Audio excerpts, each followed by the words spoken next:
नमस्कार. आज आपण बेसनची ओली शेव करतोय. महाराष्ट्रातील एकदम जुनी रेसिपी. ही आंब्याच्या सीझनमध्ये करतात. भज्याऐवजी कमी तेलाची एकदम अप्रतिम लागते. नक्की करून बघा. चॅनलला नवीन असाल तर सबस्क्राईब करा. त्यासाठी इथं 1 कप बेसन चाळून घेतलं आहे. त्यामध्ये चवीनुसार मीठ, 1/4 चमचा हळद आणि चिमूटभर तिखट घेतलं. तिखटाचं प्रमाण तुम्ही इथं कमी जास्त करू शकता. आता हे बॅटर तयार करण्यासाठी 1 कप पाणी हळूहळू या पिठामध्ये मिक्स करते आहे. हे पिठाचं एकदम स्मूथ असं बॅटर तयार करायचं. हळूहळू पाणी टाकायचं म्हणजे छान बॅटर तयार होतं. इथं हे आपलं बॅटर या कन्सिस्टन्सीमध्ये तयार झालं आहे. याप्रमाणे हे बॅटर तयार करून घ्यायचं.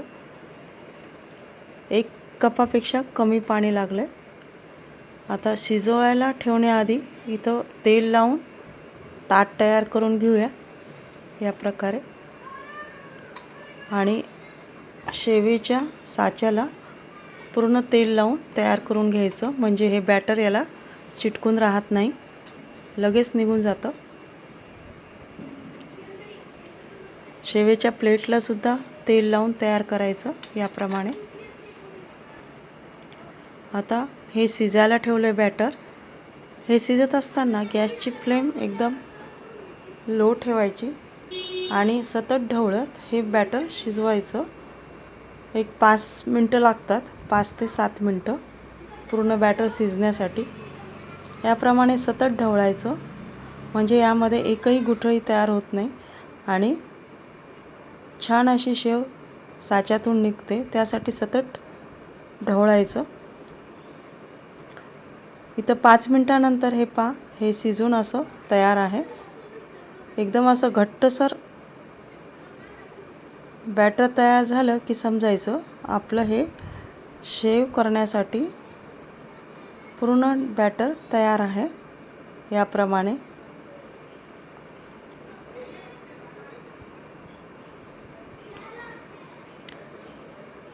नक्की करून बघा. एकदम मस्त लागते. यामध्ये तुम्ही तिखटाऐवजी हिरवी मिरचीचं पेस्ट, लसूण पेस्टसुद्धा घालू शकता.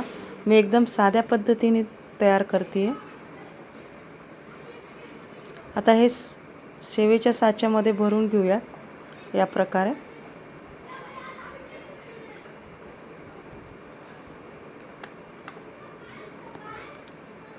नॅपकिननी पकडलं आहे कारण एकदम गरम आहे ना ते बॅटर. आता या प्लेटमध्ये सगळ्या अशी शेव काढून घ्यायची.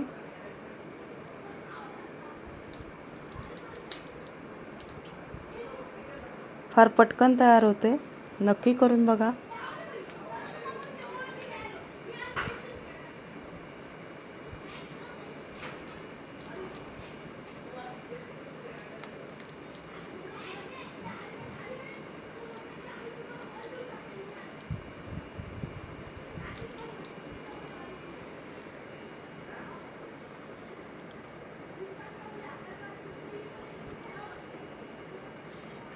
ही प्लेट पूर्ण भरली त्याच्यामुळे दुसरी प्लेट घेतली आहे. इथंही आपण हे काढून घेऊयात. पण गरम गरमच करायची बरं का ही शेव. घट्ट झालं की ही शेव पडत नाही. त्यासाठी गरमच बॅटर वापरायचं. गरम असतानाच करायचं. आता हे सगळं तयार करून झालं. आता इथं 2 चमचे तेलाची खमंग अशी फोडणी तयार करून घेऊया. मोहरी, जिरे ही फोडणी तयार झाली की याच्यामध्ये चवीनुसार तिखट घालायचं. हे तिखट मिक्स झालं की प्रत्येक शेवेच्या वेड्यावर ही फोडणी घालायची म्हणजे याची चव खूप छान लागते.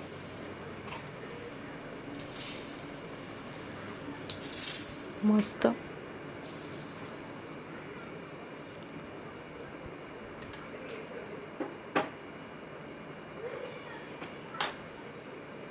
आता इथं थोडीशी कोथिंबीर मी वरून घातली आहे, त्याच्यामुळे अजून चव छान होते. तयार आहे. आता एक वेडा उचलायचा आणि एका प्लेटमध्ये घ्यायचा आणि हे मोडून याच्यावर जी फोडणी घातली होती की नाही ती सगळीकडे मिक्स करायची आणि एन्जॉय. जर ही रेसिपी तुम्हाला आवडली असेल, लाईक, शेअर आणि सबस्क्राईब करा.